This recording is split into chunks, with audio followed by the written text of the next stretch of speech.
Good morning student. मैं आपकी Hindi teacher.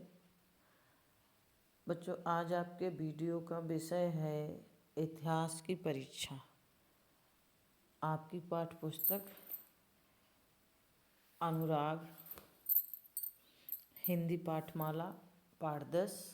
इतिहास की परीक्षा नामक पाठ के विषय में आज आप जानकारी प्राप्त करेंगे। तो सबसे पहले ये जानते हैं कि ये पाठ में इतिहास की परीक्षा नामक पाठ में क्या बताया गया है। ये पाठ एक हास्य कविता है और इस हास्यात्मक कविता के माध्यम से बच्चों की मनोदशा का वर्णन कवि ने किया है कि बच्चों के परीक्षा के समय में, इतिहास विषय की परीक्षा के समय में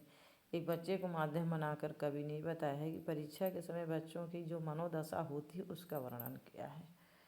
इस पाठ में कवि ने हास्यपद ढंग से अपनी भावनाओं को उजागर करते हुए यह बताया है कि कवि ने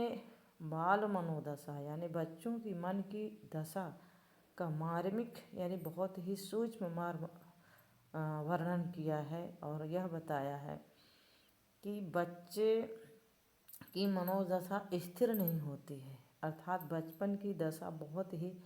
हास्यात्मक भरी होती है और ऐसी ही अवस्था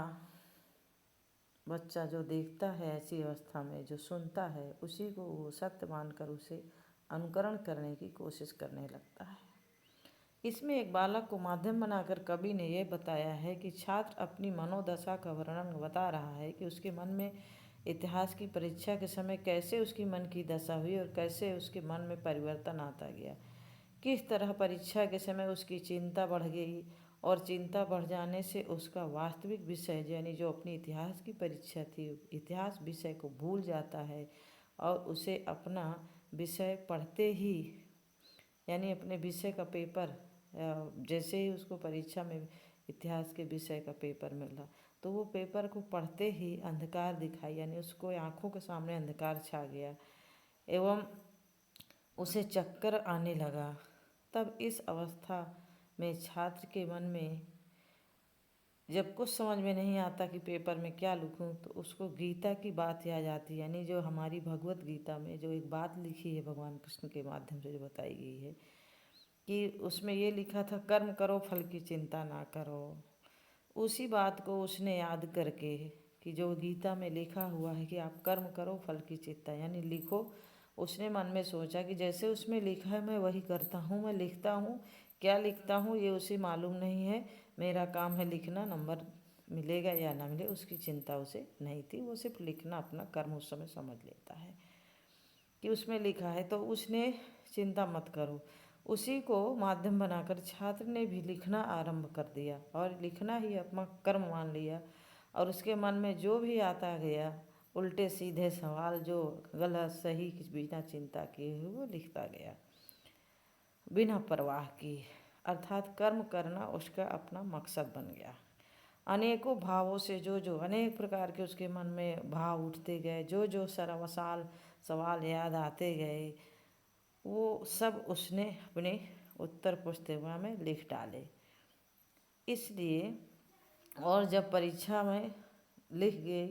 तो कॉपी चेक होने की बारी आई, यानी जब कॉपी परीक्षक के पास गई यानी टीचर के पास,